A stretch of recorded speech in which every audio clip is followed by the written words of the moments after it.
What's up, everybody? Welcome back to Hollywood Highlights. So this is my movie news and TV news show for those of you who are newer to my channel. I do this every single Monday. I go over movie news and TV news within the past week. I also do a trailer talk segment where I go over all the new trailers.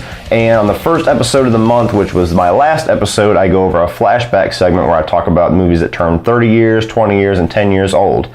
So today, mostly going to be focusing on movie and TV news, and I got quite a few new trailers to talk about. So let's get rolling with Hollywood Highlights. The one thing I wanted to address first was an article, well, actually two articles that I read over the weekend that actually kind of irritated me a little bit. There was an announcement that was going around that Mel Gibson was basically walking around bashing superhero movies and bashing Batman v Superman and bashing Marvel and bashing DC and all this craziness. And for those that actually read the article past the headline, it's really taken out of context and it's really misrepresented, because basically what happened, they were asking Mel Gibson what he thought of Batman v Superman, and his actual quote was, "It was a piece of shit." And most of us would agree. You know, nobody takes offense to anybody saying that it's a piece of shit until you get Mel Gibson on there saying it. You know, I'm on record as saying that I like the director's cut, the ultimate cut of Batman v Superman. It's a much more coherent movie, but still, even that movie is fractions of what that movie could have been in more capable hands with a better script, with a lot better execution. The theatrical cut that we got, yeah, it was an absolute piece of shit, and Mel Gibson's right. And he went on to elaborate. They were asking him about like the state of superhero movies and what's he think about it. And he kind of had some choice words about what he thinks about the superhero genre. You know, he basically said he wasn't a big fan of it. He thinks heroes don't wear capes. You know, he tells a lot of movies, like for the movies that Mel Gibson has directed, he directed Braveheart. You know, he directed Passion of the Christ. He's getting ready to direct, or he is directing Hacksaw Ridge, which is getting ready to be released. And these are all real life hero stories. You know, they're war stories, a story of Jesus Christ, stuff like that. So he's much more of a guy who likes real world heroes, not necessarily fantasy, sci-fi, you know, superhero type heroes, which is fine. Everybody's entitled to their opinion. He was not bashing the superhero genre. The biggest complaint that he did have, which he's absolutely right, is that he doesn't understand why a lot of these movies get such massive budgets. You know, if you watch the trailer to Hacksaw Ridge and you see how phenomenal that movie looks, just the special effects, the way it's shot, that movie looks incredible. And he did it on like a $50 million budget. Your average big budget superhero movie is closer to $200 million. So his point is correct. Why do they get $200 million and they get all this budget to do the, you know, movies that I consider to be half-ass made or, you know, just decent? You know, this is Mel Gibson's words, not my own. And I can make a movie like Hacksaw Ridge with $50 million or whatever he made The Passion of the Christ and Braveheart for. And he's right, because a lot of big budget movies nowadays have way too much of a budget. Go up and look how big the budget was for that shitty Point Break remake we got. And then you look at movies like Don't Breathe or Hell or High Water, and you see how small the budgets were for those movies and what quality they were able to bring to that. If you want to stick to the superhero genre, look what they did with Deadpool. Deadpool had like a $40 million budget, and they made money hand over fist. They were made close to $900 million with that movie, off a $40 million budget. And that movie didn't look cheaply made. It didn't. The special effects were really good. All the scenes were really well directed. I mean, you could not see a low budget on that movie. So that's one of the problems with Hollywood, where they just decide to shove every nickel and dime they have into a budget for a movie, instead of forcing their movie creators and their directors and their writers and the production team to be creative and stick within a smaller budget and use different ways to stretch that budget out to come up with a quality movie. So his quotes were taken way out of context. He was not bashing the superhero genre. He was just saying that they need to kind of hone in those budgets a little bit and see what they can do with that, which I completely agree. And that moves into the other story, which I read this past weekend, which, mind you, is still technically a rumor. But most of the time, these rumors come from somebody who knows what they're talking about. Not always, but most of the time. They don't just come out of thin air. And there is a rumor that MGM is offering Daniel Craig $150 million to star in 2 more Bond movies. Now, I spoke lightly in my podcast about what my thoughts on Daniel Craig are, and I'll kind of recap that now for those that are just now joining me. Daniel Craig gets kind of hailed as being the best Bond we've ever had by a lot of people. It's usually either Sean Connery or Daniel Craig is the argument, and a lot of people nowadays are saying Daniel Craig's the best Bond we've ever had. I don't tend to agree. I think Casino Royale and I think Skyfall are among the best Bond movies we've ever had, and I'm not going to argue with anybody that thinks that they are the best Bond movies we've ever had. Both those movies are phenomenal. But then you have Quantum of Solace. Then you have Spectre, which are both horrible, among the worst of our Bond movies. So you got a guy who's made 4 Bond movies. 2 of them have been great, 2 of them have been horrible. So a 50% success rate. To me, that does not equal the best Bond we've ever had.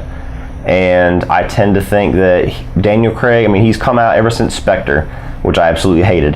And he came out in a lot of interviews and was talking about how much he hates this franchise and he hates playing Bond and he's so sick of playing Bond. And he had a few reports that were a little bit lighter than that after Skyfall came out, so this isn't new.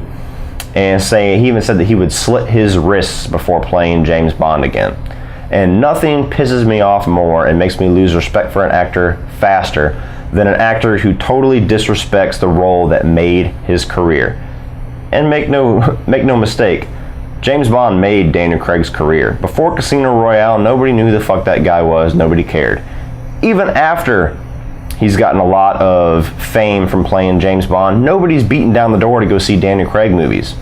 You got Cowboys vs. Aliens, failure. You've got Dream Room or Dream House, whatever that movie was called, failure. And even though I love this movie, you got that remake to The Girl from with the Dragon Tattoo, failure. Nobody's interested in seeing Daniel Craig when he's not wearing a tuxedo. So his ego needs to be reined in a little bit. It's not like he's making money hand over fist and he's this huge star and James Bond's just holding him back. That's your career, is James Bond. Now, with the amount of bitching and the amount of complaining and the amount of trashing that he's done and just how bad he did in Spectre, you could just tell in that movie he did not give a fuck. He did not want to be there. The director didn't want to be there either. The writer probably didn't even want to be there because that movie was garbage. But if he doesn't want to be Bond, let him move on and do something else and get a new Bond. We've been talking about new Bonds for months now. You've had a lot of rumors circling Idris Elba. You've had a lot of rumors circling Tom Hiddleston. Both would be fantastic choices. And I'm sure there's plenty of other actors out there that nobody's even considering that would kill it as Bond. Whenever Pierce Brosnan hung up the tuxedo, nobody was looking at Daniel Craig saying, that's your new Bond. In fact, until the movie actually came out, everybody was pissed that he was Bond just because he had blonde hair. Until the movie came out, then everybody shut up.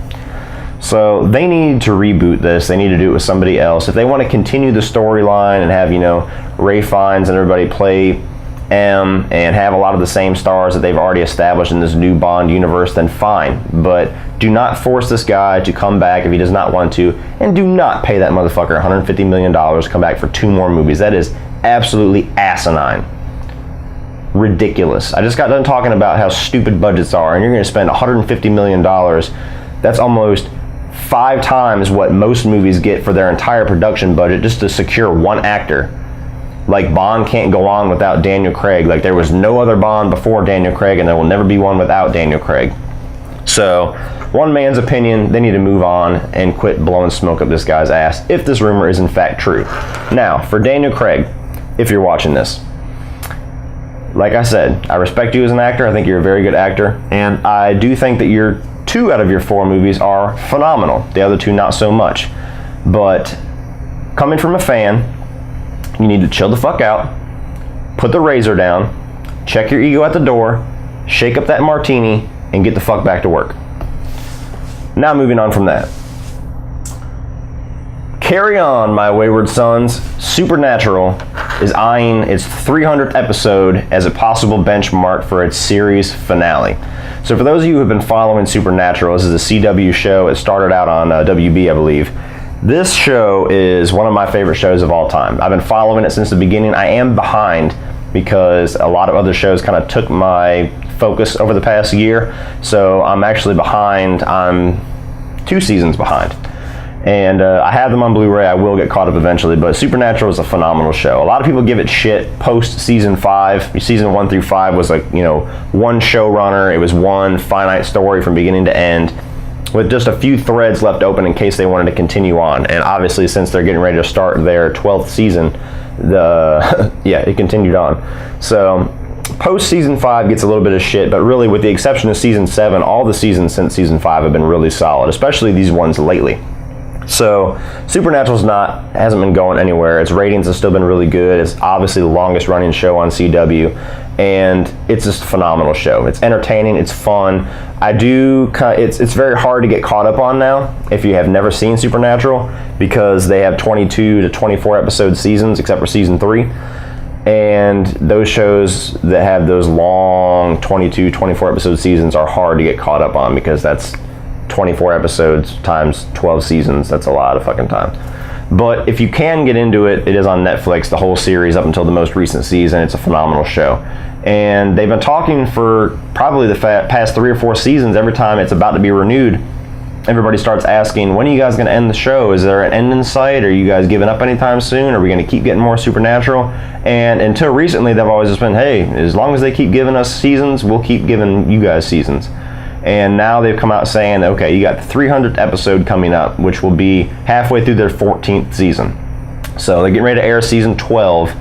Then that would give them an additional full-length season. And if they, in fact, do stick to the 300 benchmark and not 312 or 313, halfway through their 14th season, so they'd be like a shorter season, they would end the show.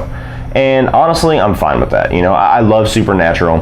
I think the writing has been really tight for the most part. I think that a lot of the chemistry between the two brothers is the heart of the show, and they haven't lost a drop of that since the beginning of the show. They're still engaging on the show, and you still love watching them. But 13, 14 seasons, that's a good-ass run for a TV show, and I'm much more on the ballpark, or on the team of end the show while it's on its high point, or while it's on a high plane, end it good, and have a good legacy. Don't just run it into the ground until you have 2 or 3 seasons that have negative reviews, and then you just decide to cut a season off. We get a cliffhanger at the end of season 14, and then they cancel the show, and then you never know what happens. I can't stand when shows do that. So if they can eye the 300th episode, or at least season 14 as their series finale, and they can write the next 2 seasons with that end in mind, I think that would be good for the show. I'm still holding strong. I really hope John Winchester comes back. You guys know I love Jeffrey Dean Morgan, and I love that character in the first season. And I've been waiting for him to come back, either as a villain, like a demon possesses him, or he comes back to help them defeat an even bigger enemy towards the end of the series. I just hope he comes back. But anyway, for those of you Supernatural fans out there, it looks like we got an end in sight. So we'll have to see what they do with that. Billy Crudup is in talks to play Barry Allen's father in the Flash movie. Now, I've been talking about the Flash movie a little bit on my podcast. Me and my buddy Anthony have the Alter Ego show where we talk all things comic books. We discuss the Flash movie quite a bit in both of those episodes. And we're really curious what they're going to be doing to differ this movie from the CW show, because everybody loves the Flash TV show. And aside from just taking the easy route and making the movie dark, I'm curious what differences they're going to try to have. And one of the things that I'm curious of as well is, like, if Billy Crudup's going to play the father of Barry Allen, what version of his father is he going to play? Because that character has a lot of different iterations in the comic books. We see the one in the TV show who is accused of killing Barry Allen's mother, and Barry Allen's driving force through that show, at least in the beginning, is to get his father's name cleared. So are they going to retread that storyline in the movie? Is he just going to be a father figure, and there's none of that murder drama or anything? I don't know. We'll have to find out. But I love Billy Crudup as an actor. Everything that he's in that I've seen over the past few years, like the Stanford prison experiment, I'm pretty sure that's what the name of the movie was. Rudderless, which is one of the most underrated movies of last year or 2 years ago. He does a fantastic job. So it never hurts to add good actors to your movie. So I'm excited about that. So keep your eye out for Billy Crudup in The Flash. Sticking to the superhero genre, I talked previously about how Deathstroke was being teased by Ben Affleck in that little video clip that he put on his Twitter and his Instagram page, and now we have it confirmed. Joe Manganiello, who we all know from movies like Sabotage and the Magic Mike movies, I think he was on True Blood, he has been confirmed to be starring as Slade Wilson, other known as Deathstroke. And he will be the main villain of the solo Batman movie, directed, written, and starring Ben Affleck whenever he gets that off the ground. Still rumors here and there of whether or not he's going to have like a teaser stinger or a small scene in Justice League. A teaser stinger I'm fine with, like a post-credit scene. I don't want them shoving anything more into Justice League. They got enough to worry about with that movie.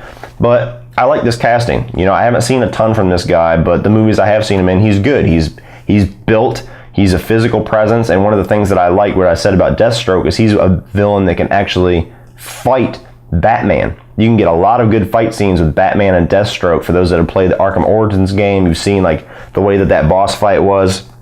And I want to see a live action version of that. Manganiello has the build to bring that character to life. You know, I love what Manu Bennett did on Arrow Season 2. This guy has a lot of similar features to Manu, and I think he could do a good job. So looking forward to seeing that. Also, we've got confirmed for a villain for the Wolverine movie, which is still untitled. Very strange that they're kind of keeping this movie very under wraps. It's coming out in March. The villain of the Wolverine 3, which is going to be the final movie starring Patrick Stewart and Hugh Jackman, is revealed to be Mr. Sinister. Now, I'm not going to pretend to know a lot about Mr. Sinister. The most that I know about this character is what I saw in the Deadpool video game, which is just kind of for laughs. But I know from a lot of what I've read, he's up there with Apocalypse as like the most powerful and the most famous X-Men villains. I know a little bit about his backstory. I'm glad, because I like the villain a lot. I like the way he looks. I'm curious to see what they're going to do to bring him to a live action screen, and he would be a cool villain for Wolverine's last go. My only concern with this is that villain is very important to a lot of other X-Men lore. You know, Cable, who we're going to get in the eventual Deadpool sequel. You got Cyclops and Jean Grey have a lot of really good story with this villain. And I'm just curious if they're going to have him and kill him off in this one Wolverine movie. We're never going to see Mr. Sinister again. And thinking maybe they might be squandering a lot of story opportunities with that villain. You know, I could be wrong. They could just have him in the movie, and they'll still have him in the Deadpool movie. They'll still have him in, you know, the any further X-Men movies that they do. That's my only concern with it. The other thing that is kind of sparking curiosity for me is, you know, they've been basically rumored that this movie, they might as well confirm it, that this movie is going to be following the Old Man Logan storyline. Now, for those of us that actually read that comic storyline, we know there's no way in hell they're going to stick close to that story, because there's so many things in that comic book storyline they can't use. They can't use the Hulk and a lot of other characters that show up in that comic, like Hawkeye. And I'm curious what version of this Old Man Logan we're going to get. Is it going to have anything to do with Old Man Logan, or is he just going to look like Old Man Logan? It's going to have some post-apocalyptic Mad Max flavor to it, and they're just going to call it Old Man Logan. You know, that's my biggest question. Like I said, I'm curious why they're keeping this movie so under wraps. Like, we haven't really gotten anything confirmed from this movie other than the cast and now the villain, and the movie's coming out in March, which is very strange for a huge tentpole X-Men movie that we don't know anything about it. So, looking forward to Wolverine 3. I hope it's going to be good, because Hugh Jackman and Patrick Stewart need to go out on a high point, and it's going to be kind of bittersweet seeing them on the screen for the last time as those characters. But looking forward to Wolverine 3, whatever it ends up being called. Like I said, look out for it in March of next year. Kind of sticking with the X-Men theme, Michael Fassbender was interviewed by Entertainment Weekly, and he had some surprising comments about a few of his past roles. You know, they had asked him about what his most challenging role was, and he name-dropped Steve Jobs. He basically said that role was so difficult to prepare for and so intimidating with Aaron Sorkin's script, which he described as formidable, that he was so intimidated by that he thought he was miscast. He wanted to get out of the movie. He actually asked his driver to slam his door, or his arm in the door of his limo or his taxi, whatever he was driving, to get him out of the movie. So that was pretty surprising, but I guess his hard work paid off, because he did get an Oscar nomination for that movie. It was really good. And he was also shown some clips of his performance in X-Men Days of Future Past, and he told the interviewer, yeah, I don't even like my performance as Magneto. Now, it was a little bit up in the air whether or not he's talking about X-Men Days of Future Past only, or he's talking about all three movies where he's played Magneto. He doesn't like his performance. But he basically said that, I don't like that performance. I feel like I'm just shouting the whole time, which he's not wrong. I mean, Magneto shouts a lot, but it's kind of surprising considering everybody loves Michael Fassbender as Magneto. You know, a lot of people even put him above Ian McKellen in his Magneto performance. So kind of surprising comments. It also makes me curious if he's going to come back for another one. You know, whenever X-Men Apocalypse came out, to kind of some lukewarm reaction, everybody was trashing Jennifer Lawrence for her performance, me included. And I remember reading a lot of articles with like Michael Fassbender and James McAvoy basically saying that they're only going to come back if they get the whole team back together again, like Jennifer Lawrence, Michael Fassbender, and him. And now that I'm reading, he doesn't even like his performance, and you know, with the ratings and the amount of money that movie made kind of up in the air, I'm curious if they're going to stick with these actors or if they're going to reboot the universe yet again.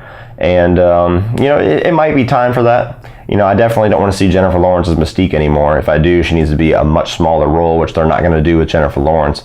I love James McAvoy and Michael Fassbender, what they bring to those roles, but now that they're trying to do it like every decade with the movies, you know, First Class was in the 60s, Days of Future Past was the 70s, Apocalypse was the 80s, and now they're talking about the next one's going to be in the 90s. The actors aren't aging fast enough to keep up with that timeline. You know what I mean? James McAvoy was supposed to be portraying a guy in his late 40s in the Apocalypse movie, or the mid 40s, and that guy still looks like he's in his 30s, and same with Michael Fassbender. So they may need to recast those roles, because if this is going to be in the 90s, then those characters are going to be in their 50s. So might be time for it, but like I said, interesting comments from Michael Fassbender. Jeff Nichols, the guy who directed Midnight Special, that quiet little sci-fi movie, is now set to direct a remake of Alien Nation. Now, this movie came out in 1988. It's kind of a cult movie. I think it had a TV show as well. It starred James Caan and Mandy Patinkin, and basically it had where aliens become part of society, and James Caan and Mandy Patinkin playing the alien is like a buddy cop situation, and they're living in this like post-apocalyptic alien inhabited LA. I've never seen the movie. I remember seeing pieces of it. I've seen pieces of the TV show, but I've always heard this movie, and it's only a matter of time before somebody tried to do a remake to it. And this might be the guy to do it. I'm just curious what direction they're going to take. You know, I'm always a fan of remakes if it's a movie that's not very well known or not very well received or really underrated. You know, something gives them a reason to remake it and bring it to a new audience, instead of taking like a classic movie like Ben-Hur or Nightmare on Elm Street or something like that and saying, oh, we can do that better. You know, this is a movie that probably could benefit from a remake. James Cameron's given a few plot details on his upcoming 4 Avatar sequels. So for those of you who have not heard, James Cameron, who made the Avatar movie that was a huge hit back in like 2008 and haven't heard anything about it since, he is planning on making 4 sequels that is going to be released in succession every single year once he gets the first one out. So if he gets the first one out in 2018, you get one in 2019, 2020, and 2021. And he's been keeping a lot of the details of this movie kind of under wraps. You know, he keeps pushing back the release date, pushing back the release date, pushing back the release date. And he basically gave the plot details saying that this movie is going to be focusing on Jake and Neytiri's family and their children. It's going to be about like a family saga fighting off yet again this human enemy trying to take over Pandora. And it sounds interesting enough. I mean, like, I liked Avatar a lot. I had no interest in it when it was in theaters. I had no interest. I was not part of the bandwagon. It wasn't until like a year or 2 later I picked up the Blu-ray, the extended edition or whatever, to finally give it a shot. I enjoyed the movie very much. Yes, it's a storyline we've seen plenty of times before, but the 3D in that movie, you know, the special effects, everything like that was really good. James Cameron's an awesome director. And if he wants to do 4 Avatar sequels, let him. If he has that much confidence and that much passion for this project, and he thinks he has enough story and enough things to fill out 4 more sequels that are probably going to be 2.5 hours long each, then let him. But it's taken a long time to get these things off the road. You know, he's going to run into problems where by the time he actually gets this thing out, I'm curious if the thing's going to be financially successful, because nobody talks about Avatar anymore. You know, it was a cultural phenomenon when it came out, and then within a year or 2, it kind of died out, and nobody talks about that movie anymore. It's not like it doesn't have any cultural relevance right now. So I'm curious if, you know, it's supposed to be 2018, but it sounds like he still hasn't gotten the movie off the ground, so I wouldn't be surprised if he pushed it another year. So 2019, you're looking at almost 11 years, if not more, since the first Avatar. How many people are clamoring for an Avatar sequel? So I'm curious, you know, if he comes out with the second one and it's absolutely phenomenal, then he's fine. But if it comes out and it's just, it was okay, and then you've already got 3, 4, and 5 in the can, you're going to see your box office slump quite a bit. So for the amount of budget and the amount of money this guy's about to spend, I just hope that he has something up his sleeve that's going to please everybody. All right, everybody, moving on to trailer talk. I got 4 trailers to talk about this week. We've got Underworld, Blood Wars. Now, I'm a huge fan of the first 2 Underworld movies. I thought the first one was this awesome gothic mythology that it wasn't as well explored as it could have been in that first movie, but it was really, really cool. It was really new and unique to me. I know a lot of people aren't huge fans of the first movie. I love the first movie. The second movie is even better to me. It furthered the mythology. It was a lot more action heavy. I love the second one, which again, a lot of people aren't huge fans of. I like the third one a lot. The third one's really well made. The only thing that holds me back from that one is I knew the whole story of the movie because we're told the entire story of that movie in the first one. The fourth one came out, which was Underworld Awakening, I believe. And all the reviews I saw for that movie before I went and saw it was, this is the best one. I didn't like any of the other movies, but I love this one. And I'm thinking, well, shit, if people didn't like the others, but they love this one must be really kick-ass to me. I fucking hated that fourth one. That fourth one was like a video game 90-minute video game. Michael not being in it was really disappointing, and the whole story, you could tell, was just them having an excuse to have Selena on screen. If I remember correctly, the storyline was her trying to get Michael back, and at the end of the movie he escapes and you can't even see him, and she's like, oh well, now you'll see him in the next movie, basically, is what she says in that one. And now you see the trailer for this one, and this looks like exactly what I did not like about that fourth one. Michael, once again, is not in the trailer, and there's no mention of him, which is the heart of the Underworld movies, is the relationship between this vampire and this werewolf. And now they basically turned it into Resident Evil with vampires and werewolves, where you have one female kick-ass protagonist, and basically you just give her an excuse to shoot shit for 90 minutes, and that's your movie. This movie does not look impressive at all to me. I'm probably going to watch it because I'm a fan of the franchise, and I'm hoping that they have something to at least fun to watch, but I'm really disappointed with the direction they're taking this series. They have squandered a lot of what they could have done with this series, and I think it's time to reboot it, to be honest with you. Give it about 5 years and reboot it. Next trailer I watched was Collateral Beauty. Now, I had not heard of this movie. I saw Will Smith on it, gave it a click, and this movie I have mixed feelings about. It basically tells a story where Will Smith, I guess, is really down on his luck. He's really depressed. He hasn't, I think he loses his daughter. And so he writes letters every day to time, love, and something else. And one day, time, love, and the third party actually comes to visit him. So it kind of reminds me of the Christmas Carol, Scrooge, It's a Wonderful Life. And this movie, it looks like it could be really good, but this movie has Oscar bait written all over it. Will Smith, I love that guy. I'm not really a big fan of some of the things that he's done behind the scenes that we're starting to hear a lot about the past 8 to 10 years. But this guy is so desperate to get an Oscar that it seems like every other movie that he's in that's not Bad Boys or some kind of big action blockbuster for the summer, he's trying so hard to get an Oscar, and you're trying so hard that it almost annoys me. You know what I mean? He had the movie 7 Pounds, which was total Oscar bait. He had Pursuit of Happiness, which was total Oscar bait. Not taking away from the quality of those movies, because I think they're both very good. Then you had Concussion, which him and his wife lost their shit about because he did not get his Oscar nomination. And now you got this one coming out, and once again, if he doesn't get nominated for this, you're going to hear that same argument that we heard at Oscar season again. Will Smith got snubbed. So it could be really good, but like I said, I had mixed feelings about it. It just looks like a lot of a retread of what we've seen in It's a Wonderful Life and Scrooge and A Christmas Carol, but could be something special. We'll have to see when the movie comes out. The next trailer, which I have been waiting so long to see, Ben Affleck's Live by Night. Now, he filmed this movie in Brunswick, Georgia, which is about an hour or so north of here. And so I've been waiting for this movie ever since I heard he was doing it. I love Ben Affleck. I love him as a director and as an actor in his later roles now that he's kind of had a resurgence in Hollywood. I think all 3 of his movies are phenomenal. He's one of my favorite directors working today, and Ben Affleck directing a bootlegger mobster movie has me written all over it. I am a sucker for mobster movies, and I was a sucker for this trailer. It looks great. Ben Affleck looks like he's going to do great as a director and an actor in this once again. I heard a couple people saying that he looks out of place, which I don't really get.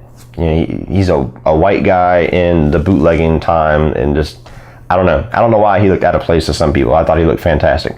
A lot of the shots that they showed in this movie, looks like this movie is really well shot, like the cinematography, like showing the streets whenever everybody's like firing their guns off, and you see like the old Model T Fords and the old, really old cars going through the streets, and that scene where the guy's falling through the staircase and you're looking from the bottom stairs, and like shots like that make it look like this movie is going to be damn good. And the release date, I think, is January 13th, which excites me because that's the day after my birthday. But also that excites me because that means that they're considering this movie for Oscars, because what they'll typically do is they'll release it in limited theaters in December just to make sure that it gets some release in 2016, so it's eligible for the Oscar season, and then they'll give a full theater release in January. So that's kind of it's like American Sniper. It's kind of like their loophole way of doing that. So that excites me that they're that confident in the movie that they're trying to get it ready for Oscar season. So Live by Night looks like it's going to be fantastic. I can't wait to see that movie. The last trailer that I saw, which again I've never heard of until I saw this trailer, was Gold. Now this is a movie with Matthew McConaughey where he's basically playing this guy. He looks a lot like Christian Bale looked in American Hustle. You know, he's overweight, he's balding, he's got fucked up teeth, and he's trying to basically convince all these business conglomerates and all these investing firms that they need to give him some money to go off to some spot in the Amazon because he knows where you can find gold. And he partners up with Edgar Ramirez, and he actually finds gold, and you see him kind of start to rise through the ranks of wherever he's at, Wall Street or somewhere, and he invests in a company. And this movie looks like it's going to be a lot of fun. You know, Matthew McConaughey looks like he's going to chew up the scenery. There's a scene where he has to touch a tiger to prove that he's got balls that had me laughing. The movie looks like a cross between, like I've already mentioned, American Hustle. It looks like a cross between American Hustle and Blow. So that excites me a lot. I don't know if this movie is going to float under the radar when it comes out. I didn't catch a release date on it, but it looks like it's going to be a lot of fun. So I'm looking forward to that. Matthew McConaughey gets my money all the time now. I mean, that guy has made a total resurgence, just like Ben Affleck. Whenever he kind of came out with The Lincoln Lawyer, ever since then, just about everything he's been in has been awesome. So Matthew McConaughey always gets my money, and Gold will be getting my money whenever it reaches theaters.